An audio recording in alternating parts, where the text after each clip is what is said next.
Captiva 1 ni zo'r holatdagisini qidirib yurganlar diqqatiga Nexus 3 narxida Captiva 1 zo'rini berib yoramiz. 2010-yilda ishlab chiqarilgan Captiva 1 motor obyomi 3.2 litr, bosib o'tgan masofasi probegi 164 ming kilometr, kuzov 100% toza holatda.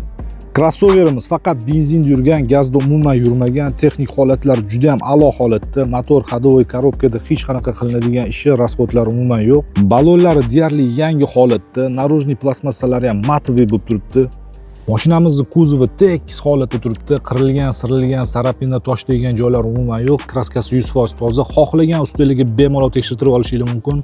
Salon holati shunchaki tomosha, matoviy holatdagi plastmassa obshivkali, sidenalari zo'r holatda turibdi, cho'kib qolmagan, chexol polik taqilgan, rul holati, Pioneer magnitofon o'rnatilgan, video registrator o'rnatilgan, saloni top-toza holatda turibdi.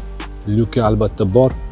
Narxiga keladigan bo'lsak, narxi $8500. Telefon raqamlarini video описаниесida va video kommentariyasida qoldiramiz. Qiziqqanlar aloqaga chiqinglar, kelinglar, ko'ringlar, baraka qilib olib ketinglar. Videoni Captiva 1 yaxshisini qidirib yurgan tanishlarga yuborib qo'yamiz. Kanalga obuna bo'lish esingizdan chiqmasin. Malol kelmasa bitta like ayamaysizlar degan umiddamiz.